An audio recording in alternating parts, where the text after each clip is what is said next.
He slid another envelope across the desk, folder neatly clipped.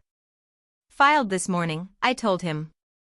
It's an injunction, freezing the estate until everything can be reviewed. Dad's jaw tightened. You're tearing this family apart. I shook my head. No. I'm making sure it doesn't tear me apart. I collected the papers, tucked them into my bag, and walked to the door. No yelling, no dramatic send-off, just the sound of my heels against hardwood. Let them sit with the silence. Let them wonder what else I might have planned. In the hallway, I pulled out my phone. A text blinked on the screen. Injunction granted. Assets frozen. Pending review. You're in charge of next steps. I stared for a second before shutting off the recorder in my hand. I wasn't just their daughter anymore. I was the executor of the truth. The elevator carried me to the executive floor of Maddox and Langley. The receptionist froze when she saw me, then scrambled to stand. I didn't stop. I pushed open the boardroom doors. Inside, 5 senior partners sat murmuring over projections and Q3 forecasts. Their voices cut off when I entered. Katie Thomas, the senior partner, frowned. We weren't expecting you. You are now, I said, dropping a folder onto the polished table. As of last week, I hold controlling interest in the firm, 51% through the trust, validated by a notarized amendment. It's all in there. Alina sat rigid, arms locked so tight her knuckles blanched. This is a stunt. No, I replied, settling into the head chair. This is succession. The room went still until the door flew open. Ree stormed in, breath uneven, cheeks flushed.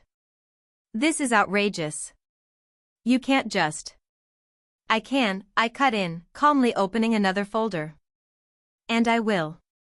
Starting with transparency. I slid copies of internal reports across the table. Page 3. Chase Maddox used company funds to cover gambling losses. Over $80,000 disguised as client entertainment, transferred straight to his personal Venmo. Reopened his mouth, but I pressed on. Page 5. Blue Ridge Advisory, your LLC, listed as a firm vendor. No consulting provided. Just a funnel for padded invoices and estate distributions. The trail runs straight to a shell account in the Caymans. Alina shot up, chair scraping. You've been spying on your own family. I met her eyes without blinking. I've been protecting what's left of Grandma's name.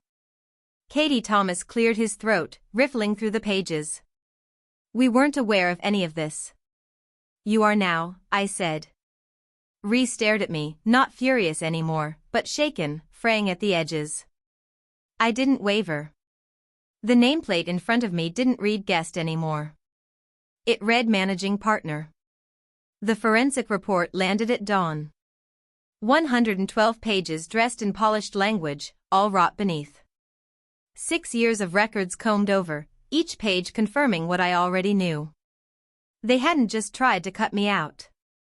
They'd been draining the foundation all along. 6-figure consulting fees routed to an account under Alina's name, opened right after Grandma's first hospitalization.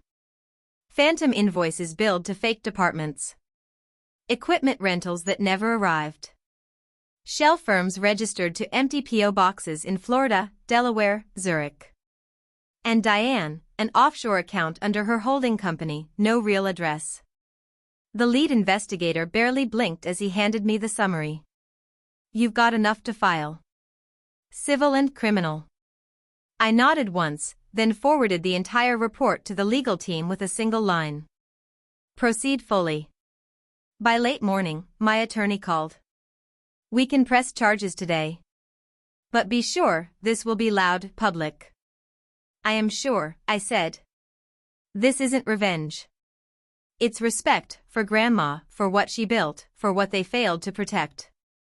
He paused, then replied quietly, understood. We'll move this afternoon. I ended the call and looked out the office window. The city went on like nothing had shifted. People carrying coffee, checking watches, unlocking doors. That was the part they never understood. I didn't need victory to feel whole. I only needed the lies to end. The report lay open beside me, pages marked with highlights and notes for compliance. I didn't flinch at the numbers tied to my father's retirement account. I didn't stall at Alina's signature on fraudulent contracts. Because healing isn't silence. Healing is truth, spoken, documented, signed in ink. And my name wasn't fading. It was only beginning to matter again. By noon, another message came through. A simple text. An hour. No lawyers. You owe me that. I didn't reply, I just showed up. The garden behind St. All felt unnervingly still. The same bench on uni once claimed during choir rehearsals. The same beds of flowers Diane pretended to fuss over while whispering into her phone, sunglasses hiding her expression, estate planner on the other end.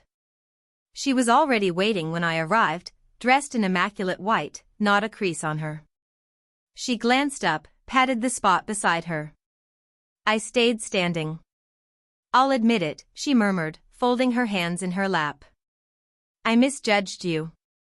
That was your first mistake, I said evenly. But not your only one. You think this is power, she replied, voice calm, almost tender. But I kept this family intact. Every time your father faltered, I steadied him. Every time Alina broke, I carried her. And you? You were always reckless. Always chasing truth, no matter the cost. I leaned closer, lowering my voice. You didn't hold anything together. You controlled it. That's not the same thing. Her eyes flicked up, something flickering there, grief maybe? No, calculation. Everything collapses eventually, she whispered. Even the truth. It starts slow, then all at once. I searched her face. The calm remained, but certainty had started to crack. She rose, smoothing her dress as though the conversation had played out exactly as she wanted. I don't expect forgiveness, she said. But I do expect consequences. I offered nothing back. No nod, no words. I turned down the stone path and left her with her silence. She didn't follow. Back at the office, I signed the final authorization, testimony release. Every asset, every transfer, every name. The court date already set in ink. The courtroom wasn't cold, yet the air pressed heavier with every breath. I swore my name under oath, opened the folder I'd memorized in quiet hours. Dates. Numbers. Transfers they thought would vanish in the shadows. I spoke without theatrics, just steady facts. Then I played the tape, Eunice's voice, clear and unwavering, echoing across the room. If they twist this, Katie, show them the recording. I trust you. Only you. The judge's eyes flickered, but he stayed silent. Next, I handed over Grandma's letter. Her handwriting. Her ink. 4 lines that cut deeper than any defense. Then Alina took the stand. Her voice polished, sympathetic. We were safeguarding the legacy, she claimed. We wanted peace, not conflict. Katie wasn't stable enough. She wouldn't have known what to do with the responsibility. I didn't look at her. I looked at the judge.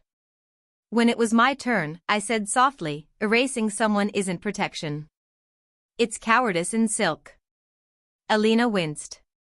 Diane's eyes dropped. I ended with one truth. This isn't about inheritance.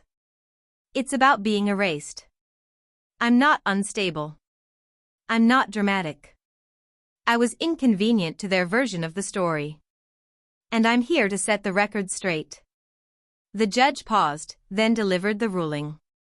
The amended will stands. Full control of the estate remains with Ms. Katie Maddox. Any misappropriation by Ms. Alina Maddox and Mr. Ray Maddox will be reviewed for legal action. Ms. Diane Maddox is permanently stripped of fiduciary authority. No tears. No smile. Just breath. Outside, I walked past reporters without a word. Later, in the car, I opened Anyuni's journal to the page marked with her handwriting. Truth doesn't scream. It stands. And now, so did I. The lake house was still. No files, no lawyers, no echo of gavel strikes. Only water lapping against the dock, wind threading through trees Eunice planted long before any of this mattered. Shoes off, I walked the narrow hallway to her reading room. The chair she'd used every morning waited. The journal too, brown leather, frayed edges, her words etched steady across every page. I found the one I'd marked before trial. The ink faint but the meaning intact. Sometimes blood must be drained for a body to heal. I read it again. This time, not with grief, but clarity. They had tried to cut me out, call me unstable, dramatic, unfit. But in doing so, they cleared the path. Handed me the fragments. And I chose to build, not break.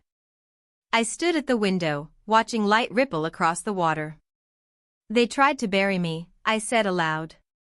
My voice steady. But they gave me the shovel. And I didn't dig a grave. I planted something. When I turned back, I closed the door behind me. Not to lock them out, not in anger, but to mark the line. Here, that was where their story ended. And mine began.